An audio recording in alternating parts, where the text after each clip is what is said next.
네, 어제는 우리 65주년 현충일이었습니다. 저희 돌아가신 제 아버님도 6.25 참전 용사셨고 또 월남전까지 참전하셨는데 지금은 명절 허구원에 이렇게 안정되어 있습니다. 그곳을 지날 때마다 늘 생각합니다. 그분들의 희생이 있었기 때문에 오늘의 우리가 있는 것이 아닌가 늘 생각하고요. 우리가 특히 6월은 호국 보훈의 달인데 이 나라가 있어서 나를 보호하고 내가 존재하는 사실을 기억하면서 항상 국가에 감사할 수 있는 우리 교우들이 되었으면 좋겠습니다. 세상 모든 일에 수고 없이 되는 것은 아무것도 없습니다. 누군가의 눈물과 땀과 희생이 있었기 때문에 오늘이 주어지는 것이지요. 오늘 우리 교회가 세워진 지 71년 되는 주일입니다. 한국전쟁 반발 1년 전에 이 불모지에 세워진 교회는 그 당시 박원석 성도의 자택에서 14명이 모여서 첫 예배를 드림으로써 교회가 시작이 되었고 1969년 3월 3일에 지금의 이름인 송라제일교회로 개명을 하게 됩니다. 교회를 세운다는 것은 내 집 짓는 것보다 더 힘든 일입니다. 교회는 지금도 세우기 힘든데 그때는 얼마나 힘이 들었을까요? 생각해보니 그분들의 노고와 수고가 얼마나 감사한지 모르겠습니다. 더구나 1년 뒤에 전쟁이 났는데 그 전쟁 중에도 없어지지 아니하고 지금까지 71년간 이 땅에 존재가 된 것은 전적으로 하나님의 은혜와 그들의 희생이었지 않았나 그렇게 생각을 해봅니다. 우리 교회는 앞으로도 계속해서 성장하고 부흥해야 할 것이며 이 지역을 복음화시킴에 최선을 다하는 교회가 되어야 할 것입니다. 지금 과거 어느 때보다도 복음 전파가 힘든 그런 시기입니다. 많은 교회가 세워지기도 하지만은 많은 교회가 또 문을 닫기도 합니다. 이런 시대 아픔 속에서 우리 교회가 든든히 서가려면 어떻게 해야 할까? 오늘 그 다짐을 한번 해보았으면 합니다. 오늘 읽은 이야기는 우리가 잘 아는 마리아 마르다 두 자매의 갈등 이야기입니다. 교인 간에도 갈등이 있습니다. 큰 교회는 큰 갈등이 있고 작은 교회는 작은 갈등이 있습니다. 어떤 일로 갈등하느냐? 바로 봉사 문제로 주로 갈등을 하죠. 나는 열심히 하는데 너는 왜 안 하느냐? 나는 땀 흘린 일을 하는데 너는 왜 앉아서 하는 일을 하느냐? 주로 이 문제로 교인 간의 다툼이 일어납니다. 내가 조금 더 일하면 마치 큰 손해보는 것을 여기는 그 마음 태도, 바로 오늘 내용이 바로 이 두 자매가 왜 싸우는지 알 수 있는 그런 내용이 아닌가 생각해집니다. 언니 되는 여성들은 과거의 습관처럼 열심히 수고하고 봉사하는데 마리아 같은 젊은 여성들은 이런저런 핑계를 대며 교회 봉사에 소홀합니다. 언니는 그런 동생이 밉습니다. 이 모습, 오늘 이 성경 모습, 오늘 우리 교회 모습과 흡사하지 않습니까? 교회 성비를 보십시오. 이 마리아 집은 오빠 나사로, 언니 마르다, 마리아 세 자매입니다. 성비가 2대1입니다. 남자 하나, 여자 둘. 지금 우리 교회들의 성비율과 똑같죠. 70%가 여성이고 30%가 남자입니다. 여성들이 2배 이상 많습니다. 이 가정도 그렇죠. 그래서 여성들의 목소리가 얼마나 큰지 모릅니다. 요즘 남자들은 말도 못하는 것이 현재 모습입니다. 이뿐이 아닙니다. 이제 마르다는 주님께 명령까지 합니다. 주님, 내 동생이 놀고 있으니까 언니 좀 도와주라고 말씀해 주세요. 이렇게 명령까지 합니다. 마태복음 어떤 사람은요, 주를 찾아와서 주님, 내 형이 유산을 혼자 다 먹었는데 형한테 좀 나눠주라고 말해 주세요. 이렇게 교회가 이 정도까지 와버렸습니다. 사람이 하나님 자리에서 하나님께 명령까지 하는 그런 시대가 되었습니다. 이것이 바로 현 교회의 모습입니다. 여러분, 하나님의 일은요, 여러 종류 있겠죠. 그러나 가장 중요한 일은 요한복음 6장에 나와 있습니다. 하나님이 보내신 분을 믿는 것이 하나님의 일이다. 이렇게 분명히 주의를 말씀해 주셨어요. 오늘 주님 말하죠. 마르다야, 너무 많이 하려고 하지 마라. 하나만 해라. 너 좋은 것만 해라. 이렇게 말하죠. 이 말을 가만 들어보면 점잖은 말씀 같은데 본뜻은 그게 아닙니다. 불평하려면 하지 말라. 그런 뜻이죠. 불평할 바에야 아예 안 하는 것이 교회나 모두에게 더 낫다. 그런 뜻이 여기에 포함이 되어 있습니다. 그렇다고 해서 마리아가 잘했다는 말도 결코 아닙니다. 마리아는 자기가 할 수 있는 자기 것만 했을 뿐입니다. 봉사는 그런 겁니다. 내가 할 수 있으면 하는 것이고 하기 힘든 것은 안 하는 겁니다. 내가 할 수 있는 최선의 조건에서 최선을 다하는 것이 봉사지, 내가 하는데 왜 너는 안 하냐 하면서 비교하는 것은 봉사의 본정신이 아니라는 겁니다. 특히 교회 봉사는 나를 구원하신 은혜에 대한 감사의 태도가 아니겠습니까? 그렇다면은 내가 봉사할 때 남이 어떻게 하든 그리 신경 쓸 일은 아니라고 보아집니다. 우리 교회는 해방되고 몇 년 지나지 않아서 어수선한 분위기의 교회가 세워졌습니다.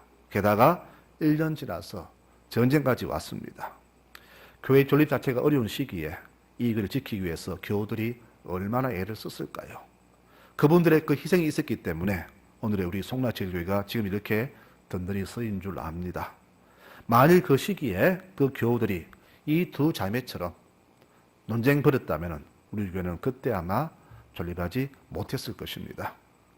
그때 그분들의 공동적인 마음이 있다면 바로 하나님 교회를 위해서 내가 무엇을 할 수 있을 것인가, 나는 무엇을 해야 되는가, 아마 그런 마음뿐이었을 겁니다.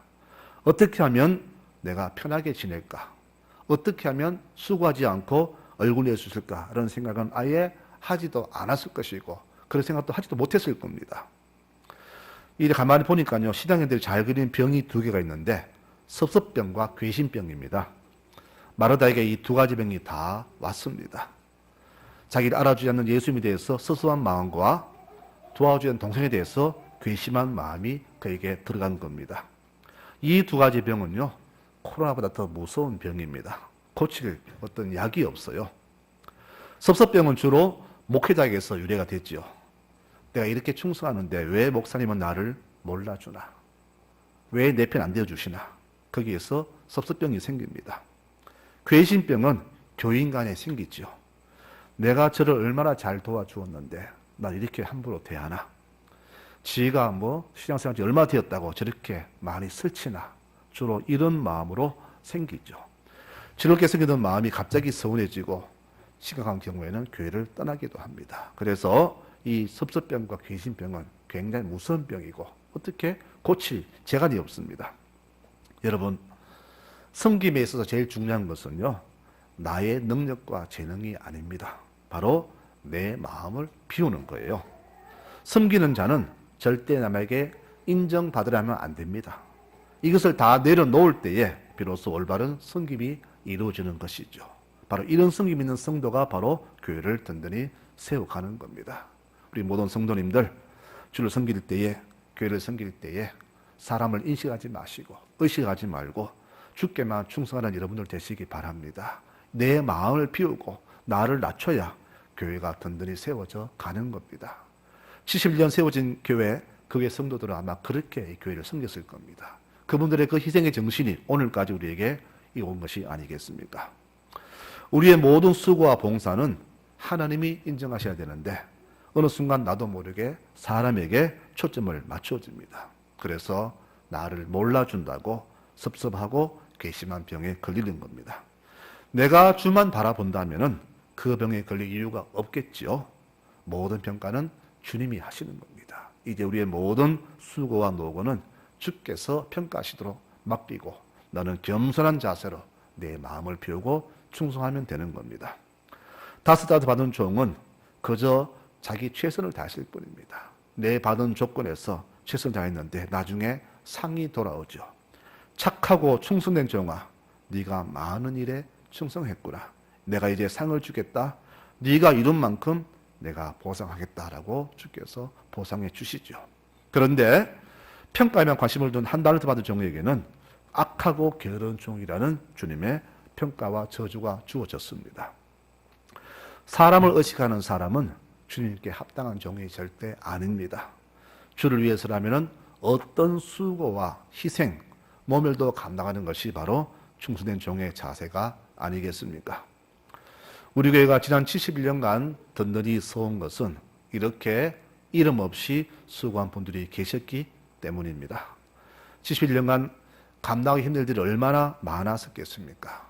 70년간 수많은 일이 있었을 겁니다. 그러나 우리 믿음의 선진들이 스스로 감내하고 희생했기 때문에 오늘까지 이렇게 교회가 영유이 된 것이 아닌가 그렇게 생각을 해봅니다.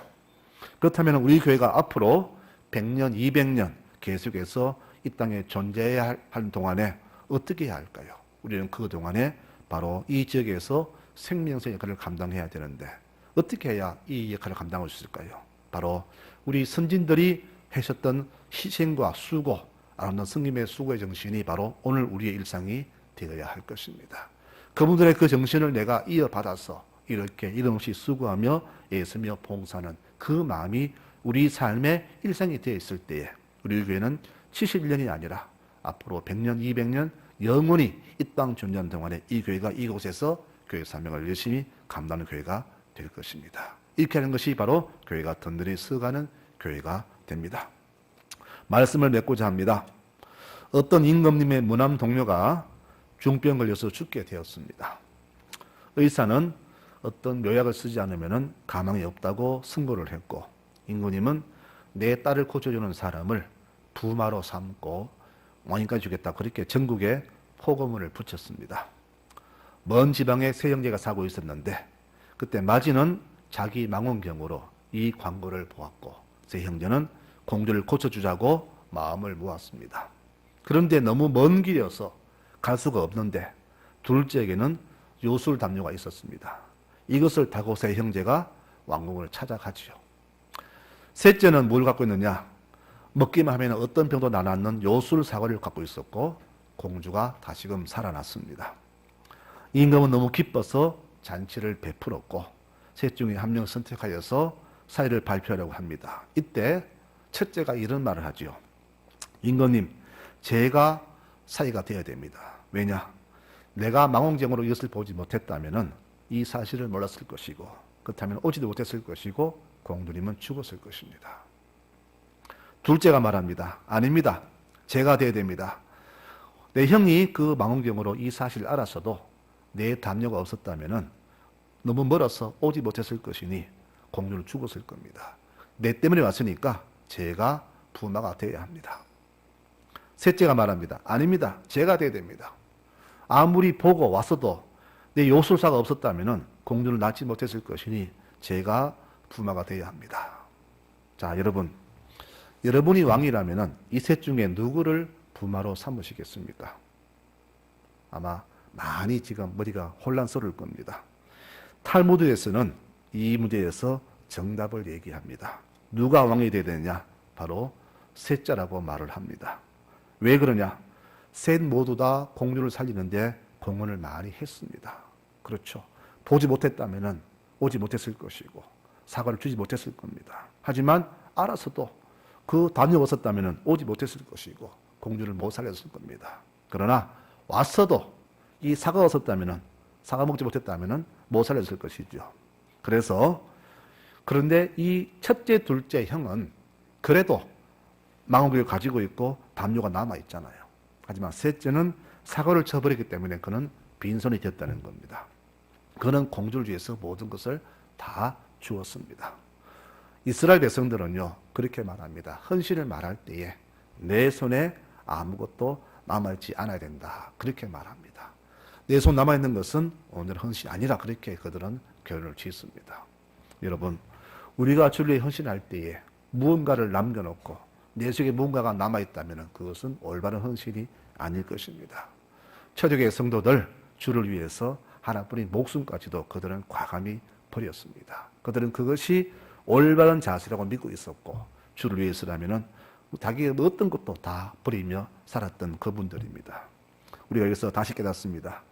남에게 무언가를 해줄 때에는 모든 것을 거기에 다 바치는 것이 가장 중요한 사실이라는 것을 우리에게 교훈을 주고 있습니다. 주님께서는 우리를 위해서 자기의 모든 것을 다 주셨죠. 물과 피를 쏟으시고 우리 죄를 위해서 온갖 수모와 모멸도 다 참으셨습니다. 내가 무시당하고 인정받지 못하는 우리의 현실과는 비교 안 되는 것도 다 우리를 위해서 참으셨고 우리 위해서 모든 것을 다 주셨습니다. 성부 하나님은 자신의 그 사랑스러운 아들 하나를 우리를 위해서 주셨잖아요. 그래서 그분은 빈손이었잖아요. 주님도 빈손이고 하나님도 빈손이고 다 우리를 주신 겁니다. 이것이 바로 사랑이죠. 사랑은 무엇을 남기고 후회를 도모하는 것이 아니라 지금 내가 해야 할 것에 모든 것을 올인하는 것이 바로 사랑입니다. 우리가 앞으로도 계속해서 이 땅에서 이 교회의 사명을 온전히 감당하기 위해서는 우리도 이와 같은 비움의 헌신이 있어야 될 것입니다. 훗날을 기약하는 것이 아니라 지금 내가 해야 할 이 시기에, 드려야 할 이 시기에 바로 모든 것을 다 하는 것이 바로 올바른 헌신이요. 이런 자세가 앞으로 계속해서 우리 교회를 이 땅에 존재하게 하는 그런 원인이 되지 않겠습니까? 나는 구원을 거저 받았습니다. 그래서 거저 받았으니 거저 주어야 합니다. 이것이 바로 초대 교인들의 삶의 자세였습니다. 성경이 우리에게 이렇게 축복합니다. 예루살렘을 위하여 평안을 구하라. 예루살렘을 사랑하는 자는 다 형통하리로다. 네 성 안에는 평안이 있고 네 궁중에는 형통함이 있을지어다. 여호와 우리 하나님의 집을 위하여 내가 너를 위하여 복을 구하리로다.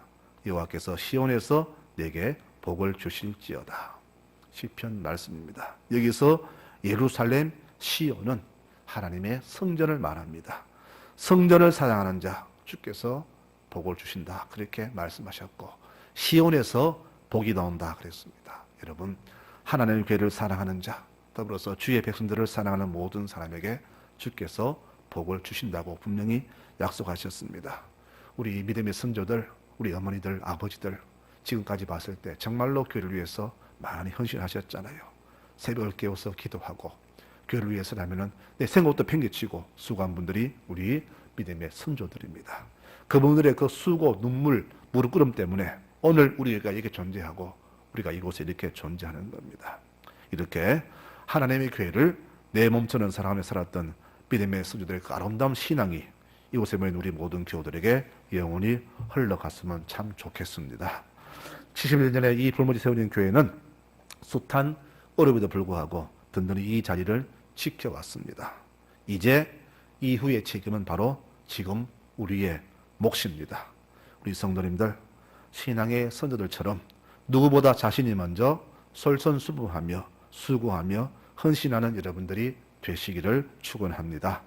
이런 수고와 헌신은 바로 누가 강제적이 아니라 자발적으로 일어나야 하며 우리 성도들의 이러한 신앙의 모습이 지금의 교회를 든든히 이룬 것처럼 이후에 우리 교회 역시 이러한 종교 모범이 있을 때에 교회가 든든히 서가게 될 것입니다.